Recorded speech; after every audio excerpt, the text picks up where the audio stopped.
যখন হুজুরের সামনে যাচ্ছে রাসূলুল্লাহ চেহারা মোবারক আবার থাকতে পারে সামনে গিয়ে বসে আবার রাসূলুল্লাহ আবার উঠে ঘুরে বসে এমন করে কয়েকবার বলছে অবশ্যই হযরত মুআবিয়া রাদিয়াল্লাহু তাআলা আমার রাসূলকে প্রশ্ন করে ইয়া রাসূলুল্লাহ ইয়া হাবিবাল্লাহ হুজুর আমি আপনাকে না থাকতে পারি না এক থাকতে পারি সব ভালোবাসা আপনার সামনে বসছি আর আপনি আমাকে আপনি অন্যদিকে ঘুরে যাচ্ছেন আপনি অন্যদিকে আমার রাসূল হাবিবুল্লাহ বলেছিলেন বাবা আমার মুআবিয়া শোনো আমি দেখি আমি চেহারা অন্যদিকে চলে যাচ্ছি এর একটা কারণ আছে হযরত মুআবিয়া রাদিয়াল্লাহু তাআলা ইয়া রাসূলুল্লাহ ইয়া হাবিবাল্লাহ কারণ বলেন मुझे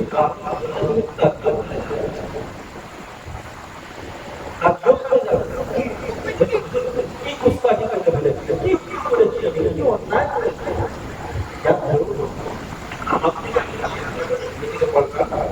অন্যদিকে ঘুরিয়েছে রাসূল বলে দেখো তোমার সামনে আমার আল্লাহ পাক একটা কথা জানিয়েছেন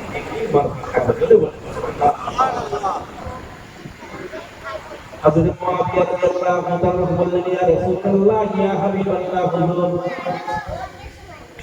কি কথা জানিয়েছেন আমার আল্লাহ একটাবার কি আপনি বলবেন না একটাবার কি আমাকে শোনাবেন না রাসূল বললেন অবশ্যই শোনানো যাবে ও বাবা মুআবিয়া শুনে রেখে দাও জেনে রেখে দাও আমার আল্লাহ পাক জানিয়ে দিয়েছে তোমার নজর হতে এমন একটা সন্তান আমার আল্লাহ পাক পৃথিবীর জমিনে পয়দা করবে সেই সন্তানের দ্বারা আমার নবী পরিবারটা ধ্বংস হয়ে যাবে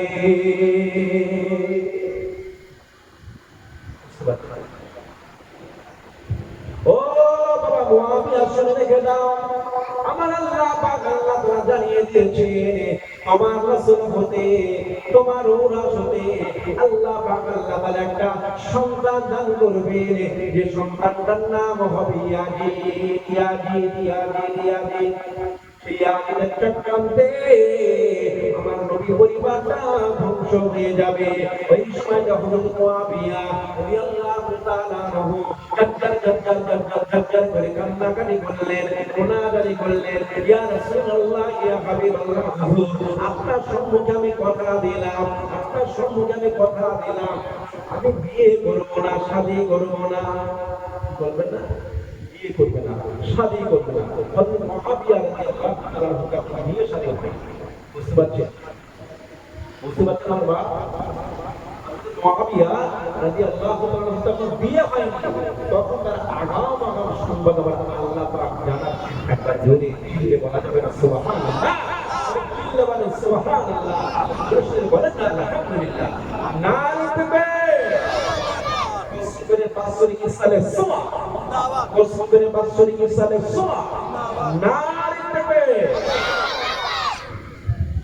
হযরত মুআবিয়া রাসূলুল্লাহর সামনে ওয়াদা করলেন ইয়া রাসূলুল্লাহ ইয়া হাক্কা আমি বিয়ে শাদী করব বিয়ে শাদী যদি না করা হয় তাহলে বাচ্চাটা হবে তাই না খামোশ থাকলে চুপ থাকলে আমার রাসূল কথা বাড়ালেন না একদা এক তারিখে আল্লাহ হুকুম হয়ে যায় আমার রাসূলুল্লাহ পৃথিবীর জমিন থেকে পড়ে খুব শর্ট করে বলছি আমার রাসূল পৃথিবীর জমিন থেকে পড়ে এবারে ইসলাম জমানার খলিফা কে হবে এই মতভেদ আপনারা এক শেষ দেখা গেল সকলেই একটা বলাবলি করে বিবেচনা করে সিদ্দিক আকবর হযরত আবু বকর সিদ্দিক রাদিয়াল্লাহু তাআলা আনহুকে ইসলাম জামানার খলিফা হিসেবে মনোনিবেশ করলেন একবার জোরে বলুন সুবহানাল্লাহ একবার জোরে বলুন সুবহানাল্লাহ মদিনার মুসলিমান প্রেসিডেন্ট কে সিদ্দিক রাদিয়াল্লাহু তাআলা আবু বকর বলে প্রিয় শেষ হয়ে গেল। হুজুর আমাদের ইন্তেকাল করলেন, খুব শর্টে শর্টে বলছি ভাই। আবু বকর বলে প্রিয় শেষ হয়ে গেল। আবু বকর বলে ইন্তেকাল করলেন। দ্বিতীয় খলিফা হযরত উমর ফারুক রাদিয়াল্লাহু তাআলা আনহু ইসলাম জামানার খলিফা হিসেবে কায়েম হলেন। সকল একটা অনুভূতি আলোচনা আলোচনার বিনিময়ে হযরত উমর ফারুক রাদিয়াল্লাহু তাআলা আনহু মদিনার প্রেসিডেন্ট হয়ে একবার বলে বলুন সুবহানাল্লাহ। জি আবার জায়গায় এমন একটা করতে দেখা গেল অনেক মানুষ মরছে, জন্মগ্রহণ এটা স্বাভাবিক, এটা স্বাভাবিক, জন্ম মৃত্যু আল্লাহ পাকের বিধান। কত মানুষ আসলো আর কত মানুষ গেল। আমরা এখন আছি, আবার আল্লাহ পাকের হুকুম হলে পরে আমাদেরকে চলে যেতে হবে। যে হযরত উমর ফারুক রাদিয়াল্লাহু তাআলা চিন্তা ভাবনা করলেন, আমার রাসূল চলে গেলেন, আমাদের বড় ভাই ছিলেন হযরত আবু বকর সিদ্দিক রাদিয়াল্লাহু তাআলা, তিনিও চলে গেলেন। আল্লাহ হুকুম করেছেন, ডাক দিয়ে তিনি চলে গেলেন। আমি উমর ইসলাম জামানার খলিফা হিসেবে মানুষ সকলে আমাকে বেছে নিয়ে আমাকে এই গদিতে বসিয়েছেন, আমিও একদিন না একদিন চলে যাব। তাহলে হযরত উমর ফারুক রাদিয়াল্লাহু তাআলা চিন্তা ভাবনা করলেন, রাসূল যে কথাগুলো বলে গিয়েছিলেন সেই কথাগুলো একটা জায়গায় পাণ্ডুলিপি করা দরকার, তাই না? পাণ্ডুলিপি একত্রিত করে এক জায়গায় করে রাখা, জি যেটাকে বলা হয় হাদিস শরীফ। আপনি শুনেছেন, বোঝানোর জন্য বলেছেন, রাসূলের কাছ থেকে আপনি একটা কথা শুনেছেন, মশলা শুনেছেন, আপনি শুনে রাখেন। এই সময় আমি ছিলাম, আপনারা পাঁচজন ছিলেন, একটা কথা বললেন, সেই কথা শুনেছেন, সেই হিসেবে আপনার আমল করেন। একটা বলুন সুবহানাল্লাহ। আবার এক সময় দেখা গেল আরেক দল বসেছিল, সেই সময় আপনি ছিলেন না, তারা শুনেছিল রাসূলুল্লাহ যে কথাগুলো বলেছেন সেইগুলিও হলো হাদিস। একটা বলুন সুবহানাল্লাহ। সেই হিসেবে তারা কাজ করে, আপনি সেটা জানেন না। এরকম তো ঘরে ঘরে ঘরে ঘরে মানুষ বিভিন্ন দেশ শহর খবর থেকে আমার রাসূলুল্লাহ দরবারে তারা মেহমান হয়েছে। একটা বলুন সুবহানাল্লাহ। আল্লাহ ওয়ারে ফারুক রাদিয়াল্লাহু তাআলা চিন্তা করলেন, কত মানুষ চলে গেল, আমার রাসূলুল্লাহ পৃথিবীর জমিনে আর নাই, কিয়ামত কবে হবে আল্লাহু আলাম। আমি মনে মনে চিন্তা করি, রাসূল যে কথাগুলো বলে গিয়েছেন তাদের সকলের ব্রেনের মধ্যে রয়েছে, কারণ বয়স হচ্ছে, বুদ্ধি হ্রাস পাচ্ছে, জ্ঞানের লোপ হয়ে যাচ্ছে। তাহলে এগুলো একটা জায়গায় যদি পাণ্ডুলিপি করে যদি বই আকার করা হয় তাহলে ভালো হয়। আমাদের পরবর্তী জেনারেশন আমার রাসূলুল্লাহর কথাগুলো তারা শুনবে, বুঝবে, পড়বে এবং তারা সেই মোতাবেক তারা আমল করবে, আখিরাতের পথ পরিষ্কার করবে। একটা কথা বলবো সুবহানাল্লাহ। হযরত উমর ফারুক রাদিয়াল্লাহু তাআলা আনহু বিভিন্ন জায়গায় এলান করে দিলেন, ঘোষণা দিয়ে দিলেন, ওগো পৃথিবীর মানুষেরা, শহরের মানুষেরা, নগরের মানুষেরা, কি কোথায় আছো তোমরা জলদি জলদি জলদি করে মদিনা মসজিদে চলে এসো। আমার কাছে রাসূলুল্লাহর কথাগুলো তোমরা শুনিয়ে যাও, হাদিসগুলো তোমরা শুনিয়ে যাও। আমি রাসূলুল্লাহ, আমি মনোক্ষম, আমি আল্লাহ পাকের অযোগ্য, অযোগ্য, অধম, আমি আল্লাহ পাকের নবী রাসূলুল্লাহর হাদিসগুলো আমি সংরক্ষণ করতে চাই। ও আমার ভাইরা, ও আমার বাবাজিরা, তোমরা একে একে একে একে রাসূলুল্লাহর জীবনী কথাগুলো আমার কাছে পেশ করে যাও। বিভিন্ন জায়গায় মানুষ আসতে লাগলো, আসতে আসতে এবার দেখা গেল খোঁজ খবর দেয় একটা মানুষ তিনি আসতে পারছেন না, একটা মানুষ আসতে কে ফোন দিয়ে দেখা গেল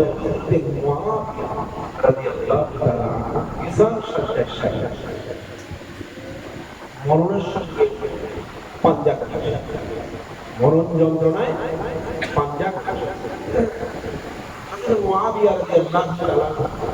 তিনি তো রাসূলুল্লাহর হাদিসগুলো লিখতেন, ঠিক না? আগে বলেছি না, হযরত উমর ফারুক রাদিয়াল্লাহু তাআলা লোক পাঠালেন, যাও মুআবিয়া কেন আসেন, তিনি কেন আসেন? খোঁজ দিয়ে দেখা গেল তিনি রোগের যাতনায় বিছানা সাজিয়ে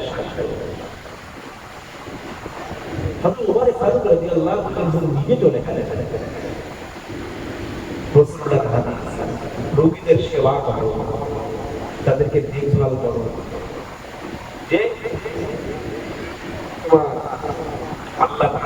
নেকি দান করবেন। হযরত মুআবিয়া রাদিয়াল্লাহু তাআলা পাশে খাওয়া দিলেন, বিছান সজ্জায় শায়িত হযরত মুআবিয়া পড়ে আছে। আবু বকর চলে গেলেন, ওমরের বিরষ্ট হয়ে গেল। ওমর রাদিয়াল্লাহু তাআলা ওখানে স্থির থাকতে পারে না। ওই সময়টা মুআবিয়া হুজুরকে বলেছেন, ভাই মুআবিয়া, আমি একটা কথা এলান করে দিয়েছি, রাসূলুল্লাহর কথাগুলো, রাসূলুল্লাহর হাদিসগুলো আমি সংরক্ষণ করতে চাই। এক জায়গায় পাণ্ডুলিপি করে ইতিহাসগুলো একত্রিত করে আমি বই আকারে ছাপাতে চাই। ওগো ভাই মুআবিয়া, আপনার কাছে আল্লাহ পাকের নবীর অনেক কথা আছে, অনেক নসিহত আপনার মধ্যে রয়েছে। ও ভাই মুআবিয়া, আপনি সেগুলো আমাকে বলুন এবং আমি সেগুলো লিখে দিয়ে পরবর্তী জেনারেশন জন্য, তাদের জন্য আমি তৈরি করি। আমরা চিন্তা ভাবনা মুআবিয়া রাদিয়াল্লাহু তাআলা এমন একটা পর্যায়ে রোগের যাত্রা কথা আর বলতে পারছেন, এমন একটা সিচুয়েশন তৈরি হয়েছে, কথা বলার ক্ষমতা। যখন ডাক্তার দেখানো হলো তৎকালীন যুগে, যত বড় বড় ডাক্তার ছিল, হেকিম ছিল, তাদেরকে দেখানো হলো কেন? ওই মানুষটাকে সুস্থ বানাতে হবে, আল্লাহ পাক করে সুস্থ করে দেন। অনেক সকল ট্রিটমেন্ট করার বদৌলতে আল্লাহ পাক তাদেরকে ভালো করে অনেক ওষুধ খাওয়ানো হচ্ছে, কোনো কাজই শুরু হয় না। সমস্ত হেকিম সাহেবরা, বৈদ্য সাহেবরা, ডাক্তার কবিরাজেরা একটা বৈঠক করছে, আরে বহু রকম ঔষধ প্রয়োগ করা মানুষের রিসার্চ করতে লাগলো। রিসার্চ করে করে দেখতে পেল একটা জায়গায় সকল বড় বড় ডাক্তার কবিরাজেরা গবেষণা করে রিসার্চ করে দেখলো যে মানুষটা যদি বিয়ে শাদী করে তাহলে এনার এই রোগটা আমার আল্লাহ ভালো করে দেবেন। ডাক্তার পরামর্শ করে এইটাই সুরাহ ব্যবস্থা বার করলো, এই মানুষটা যদি বিয়ে করে, বিয়ে শাদী করে, তাহলে এনার রোগটা আমার আল্লাহ ভালো করে দেবেন। হযরত মুআবিয়া রাদিয়াল্লাহু তাআলার কাছে সংবাদটা পৌঁছে গেল, ভাই মুআবিয়া, আপনার কাছে অনেক হাদিস সংরক্ষণ রয়েছে, আপনি কথা বলতে পারছেন না। ও ভাই মুআবিয়া, আপনাকে একটা কাজ করতে হবে। অনেক ডাক্তার দেখানো হয়েছে, কবিরাজ দেখানো হয়েছে, কিন্তু না না না না, আপনি সুস্থতা বোধ করছেন না। হাকিম সাহেবেরা, ডাক্তারেরা পরামর্শ করেছে, আপনি যদি বিয়ে করেন, শাদী করেন, আপনার রোগ আমার আল্লাহ ভালো করে দেবেন। হযরত মুআবিয়া রাদিয়াল্লাহু তাআলা ওই সময়তে ঝরঝর করে রোনা জেনে করেন, কান্না করেন। ওই সময় ওমর ফারুক রাদিয়াল্লাহু তাআলা ভূমি বলেছিলেন, ভাই ওমর, শুনে রেখে দেন, জেনে রেখে দেন, আমি কথা দিয়েছিলাম রাসূলুল্লাহর সম্মুখে বিয়ে করব না, শাদী করব না। আমি রাসূলুল্লাহর সঙ্গে কথা দিয়েছিলাম, আমি কোনোদিন জীবনে বিয়ে করব না। ও ভাই ওমর, এমন করে আমাকে পীড়া আপনি করবেন না। রাসূলুল্লাহর সঙ্গে কথা দিয়েছি, আমি বিয়ে করব না, আর আপনারা বলছেন বিয়ে করেন, এটা কেমন একটা হয়ে যাবে, আমানতে খিয়ানত হয়ে যাবে, ঠিক কি না? আমি রাসূলুল্লাহর সঙ্গে কথা দিলাম, ওয়াদা করলাম বিয়ে করব না, শাদী করব না, আর আপনারা বলছেন বিয়ে করেন।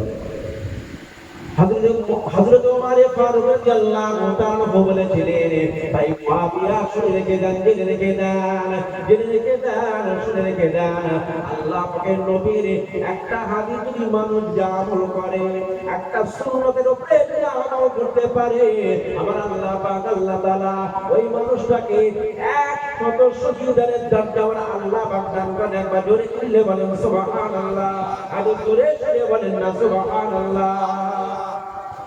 একটা সুন্নতের উপরে যদি আমল করে 100 শহীদের দরজা আমার আল্লাহ পাক তার আমল আল্লাহ দিয়ে দেন। জোরে বলুন সুবহানাল্লাহ। কারবালার ময়দানে কোনো মানুষ শহীদ হয়েছে, অন্যান্য ইসলামী যুদ্ধে কোনো মানুষ শহীদ হয়েছে, শাহাদাতের পদমর্যাদা আমার আল্লাহ পুরো মাথা থেকে দিয়েছেন। জোরে বলুন সুবহানাল্লাহ। এরা ওরেও যারা শহীদ হয়েছে ইসলামের রাস্তায়, ওরেও অমরত্ব লাভ করেছে আমার আল্লাহ। জি ওদিকে থাক, যে কথা বলেছিলাম, হযরত মুআবিয়া রাদিয়াল্লাহু রাদিয়াল্লাহু তাআলা হাজার করে কাঁদছেন আর বলছেন হে মা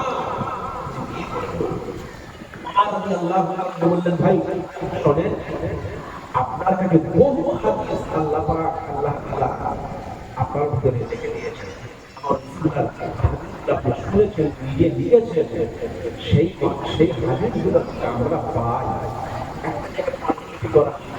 ওই পাণ্ডুলিপিখানা পরবর্তীকালে পরবর্তী জেনারেশন কিয়ামতের আত্মবিত যখন মানুষ আসবে তারা কি করতে পারে জানতে পারে বুঝতে পারে শিখতে পারে আমল করে আল্লাহ এই হাজার দিয়ে দেবেন ভাই মুআবিয়া আপনি কোনটা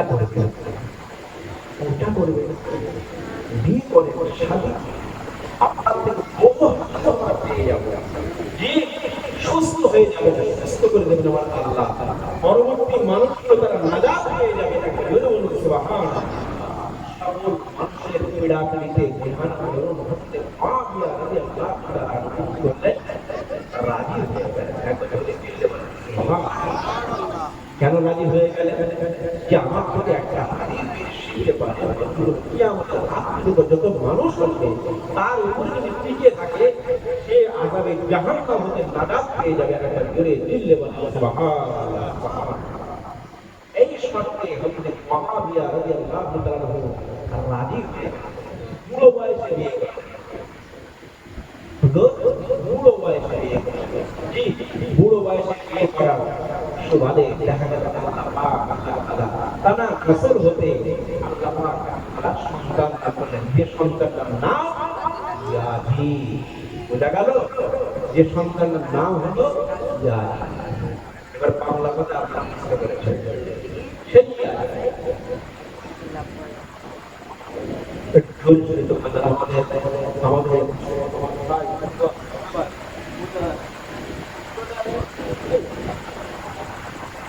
রাতে মাশাআল্লাহ রয়েছে আমাদের ভাই এসেছেন আপনাদের সকলের মাথার মুকুট সুলতা বাজন আমার বন্ধুয়া জনাব হযরত হাফেজ আব্দুল আজিজ সাহেব বহু বছর এখানে কাটান তাই না আর আমি আগে আপনাদের জানাই কয়েকবার পেজ আমার মনে পড়ছে আবার অনেক হয়তো আপনারা দেখেছেন যাই হোক বিস্তারিত কালাম ইয়াজিদের চক্রান্তে আল্লাহ পাক আল্লাহ তাআলা আমার নবী মুহাম্মদ রাসূলুল্লাহ সাল্লাল্লাহু আলাইহি ওয়াসাল্লাম সোনার নবী ইমাম হুসাইন রাদিয়াল্লাহু তাআলা আনহু কারবালার ময়দানে তিনি শাহাদাত বরণ করেছিলেন সকলে পড়ে ইন্না লিল্লাহি ওয়া ইন্না ইলাইহি রাজিউন যেদিনটা ছিল 10ই মুহররম লাইলাতুল আশরার দিন অর্থাৎ কারবালার দিন যাই হোক এখানে কি করি আমার জন্য দোয়া করবেন আমি আপনাদের সকলের জন্য দোয়া করি আল্লাহ পাক আমাদের সকলের বসা শোনা বলা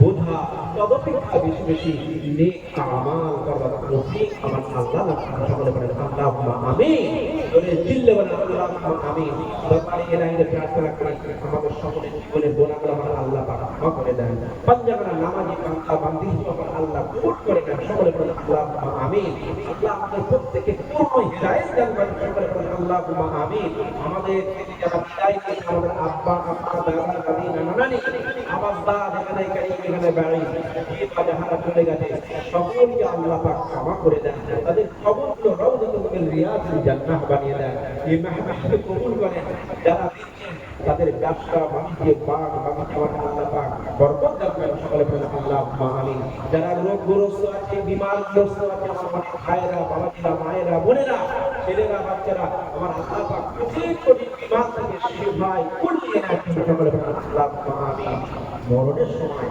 আপনারা আমার সব থেকে খাতমা হয়ে আমার আল্লাহ বহুত সিফাত সকলে বলেন আল্লাহুম্মা আমিন আলহামদুলিল্লাহি রাব্বিল আলামিন এখন আপনাদের সম্মুখে আমার ভাই আপনাদের যোগ্য ইমাম ওয়াজ নসিহত করবেন জোরে সোরে তাকবীর নারে তাকবীর নারে তাকবীর নারে তাকবীর মোহাম্মদ সঙ্গে দরুদ শরীফ আল্লাহ